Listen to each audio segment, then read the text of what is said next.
So you're going to tell us ghost stories? Bill, watch out. Oh, thank you. This one's very analytical, and we've been doing this way before these were even born. Places. I'm going to haunted places. These children, young adults. That Thank looks you. really good. So, Wow. Nothing happened real. I've lived here in this community. I just grew up just down the road. And all my life I heard this place was haunted. But I didn't start working here until like July of 2007, which was only 3 or 4 months after the new owners purchased it.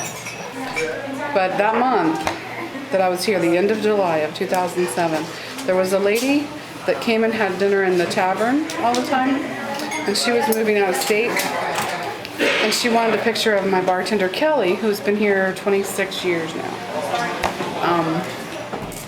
She kept having him move because of the glare, the mirrors behind the bar, you know.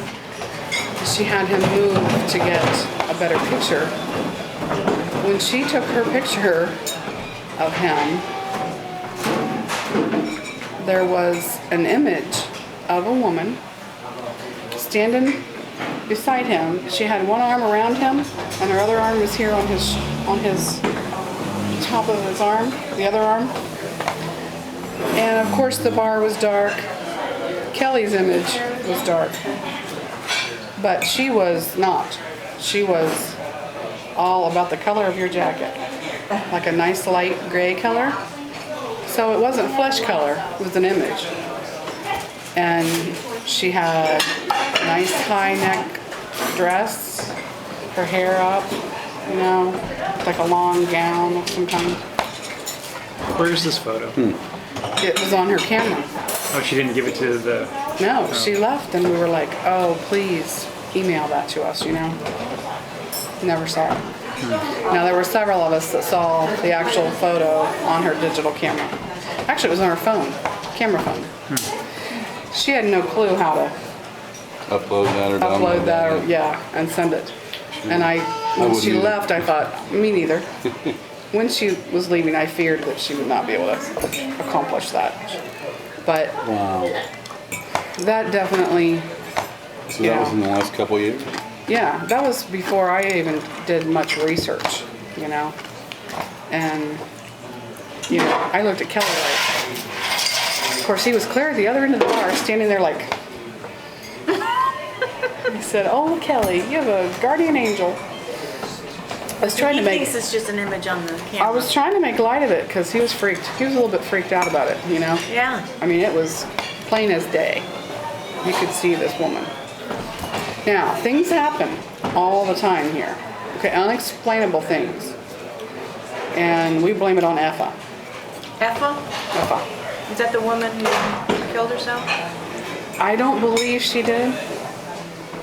But in my research so far, it didn't really document how women died back then.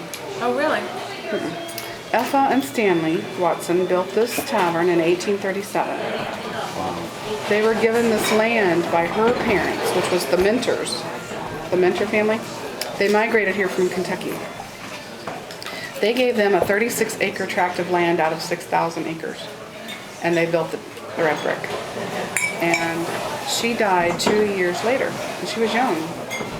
So she had small children, and her husband and his new wife were, you know, caring for the children, but she wasn't nice to them. The new wife or the The new wife. new wife? So they moved across the street. This was in 1839. And Effa's family, her parents and siblings, moved in to raise the children. Now their picture is in the front lobby. It's a big picture of a big family. Okay. Effa is the small picture that's on the ledge. And so that's who we call it. Now a lot of people know our ghost as Elizabeth. There have been Elizabeth Mentors from the original family. But they use this as a stagecoach. They use this as a stagecoach stop. So you could just imagine how many people probably have died here. You know. Oh my God. story do you need me, honey? No, I'm just listening to Oh, the you're story. listening. This was built before there was actually a road out front, you know? And this was a very well-traveled path from, like, say, Chicago to Washington. So that's why we believe that there were more than just these 6 presidents that have visited here. More presidents than just those. Because back then when you had a stagecoach, the horses, you had to rest your horses every 15 miles. So we're about 15 miles from Columbus, you know? So it only makes sense that they all stopped here on their way through, you know? Sure. There's a cemetery just down the road, Deer Creek Township Cemetery. Okay. And that cemetery was actually donated by the Minter family. And Effa's headstone, I went down and found it down there. Their cemetery plots, there's a whole family section, there's an old section and a newer section. Effa's stone is very different than most of the rest. Hers is very tall, very thin, looks like limestone, but it is very, very well preserved. I mean, it's just awesome. There's a little bit at the bottom I couldn't read, and I really want to go down and do a rubbing so I can see what it says. But her stone is in awesome shape down there. So, they raised the children here, and, you know, things happen all the time. Lights come on, lights go off. We know no one's upstairs, but you can hear footsteps. Sometimes you can hear what sounds like a rocking chair rocking, you know, from downstairs. Doors will fly open. One of my girls had a door fly open and a rug that rolled up and flung up against the stairs in that She front. saw that? The rug rolled up by Right in front of itself. her? And was flung up against the bottom I of the hate steps. that when that happens. No kidding. I would Oh like, my I God. would pass out on the I'm like, spot. okay, I'm leaving. Now, I can tell you, Wow. back in May of this year, I'm retired from the sheriff's office. And one of our deputies called me and he said, Sharon, is the Red Brick haunted? Because these guys are telling me that it's supposed to be haunted. And I said, maybe. Why? He was traveling down Route 40, which is right out front here, eastbound. One of your sheriffs. And it was 3:30 in the morning, and there was a woman sitting on one of the white benches out here in the side yard. Well, he was on his way to 42 and 70, but he thought that was rather odd at that hour. So he slowed down, marked out on the radio that he was going to come and check a suspicious person, you know. This woman stood up as he's radioing in and saying, I need to check out somebody that's here at the Red Brick. And he said she stood up and stood there for a minute, but as soon as he turned into what is like an alley or a little street over here, she darted toward the back of the building. He said, but it wasn't like she darted, it was like she flew. He said he'd never seen anybody move that fast, so he hurried back there thinking, what in the world, you know? Marked out in the back, out of the cruiser, got out, looked around, could not find anything, was checking the doors, making sure everything was secure, could find nothing. Now, when he approached the building, the 3rd floor light was on. The 3rd floor is only used for storage, and it's secure. So, you know, not just anybody can go up there unless you've got a key. And he had remembered it was on when he was approaching, which was another odd thing for him, because they all know that that light's not usually on. So he marked clear of here, nothing found. Was leaving, the 3rd floor light was flashing on and off when he was leaving. So bye-bye. Yeah. Now, okay, That is well, that wild. would make you think, is there like a faulty electric circuit? Yeah, but You look for obvious things like that. right. Except, I said, well, why don't, can you possibly describe to me what this lady looked like, or, you know, anything? He said, well, she looked like she was going to a dance. I said, what color was her dress? Could you tell? Because we do have lights out here and stuff. He said, it was like a grayish silver color. I said, oh, Tim, I believe you've just had enough experience. Experience. And he said, wild. I am never going back in that restaurant after dark again. Really? I mean, he comes out, they come out, him and his family, they come out and eat all the time, but he said, I am not coming out there after dark. We need That's to the keep same Bill way here as all the night sign long on by himself. the picture. Yeah, by himself. Goes to Maybe Mr. not Chicken. us. Now again, she was the daughter of the people that originally owned this, The land, owned the land. yeah. Okay. She actually built this. But, Okay. you know, back then, like, the men in the family, they became, It's all right. see this little village here was established after that because they were traveling through and she was trying to get the name of this village was called something else first, and I can't remember now what it was called, but she said to her dad that she thought it should be named something different, and he said, well, what would you like for it to be called? She was reading a history book on General Lafayette, you know, from history. And he said, okay, we'll call it Lafayette. And that's how this village got its name. Interesting. So they were one of the very first families in this area. And a lot of the Mentor family, they became township officials. They have different terms back then. They called them different things, like we call them township trustees, and back then they had different titles and things. But I heard the story was when we were here last. They let us go upstairs, and I just felt like it was just sad. This one woman, maybe you're saying it's Elizabeth, but it's some young woman that her husband cheated on her. Right. She was sworn from that, and she wrote her, you know, in the she Embroidery. crocheted, yeah, embroidered the and stamp. she killed Yes, I am. herself. Thank you. Right, That story's actually on the website of this restaurant. right. And I know when well, it's been 6 years. I think it's been a long time since I've been here, but when they let us go upstairs, I remember walking around because we were looking for that. And I found it right away. And I just felt like I was just led into this one room where it was. I don't know, I just felt it. No, I did. it just felt sad. I just felt sad. Really? You know, felt sadness. Well, you know, there are a lot of people who even take those courses, like in college. Ghost hunting 101. Those people that Like sense, psychic expert. that sense, A little psychic. you know, yeah. I've had people come in that will just say, okay, they could feel something, you know? You know how, and as you were saying, he could always see ghosts. Young children. I keep seeing like white things going by. And you know, it could be just rodents or something. But Now listen, I am one to say, when and if you see an orb, which is what I call them, those white streaks of light or whatever, I believe that's someone's spirit. I don't know. A lot of people would beg to differ. Show her your picture. Oh, I'm recording now. I'm sorry. You are not serious. What?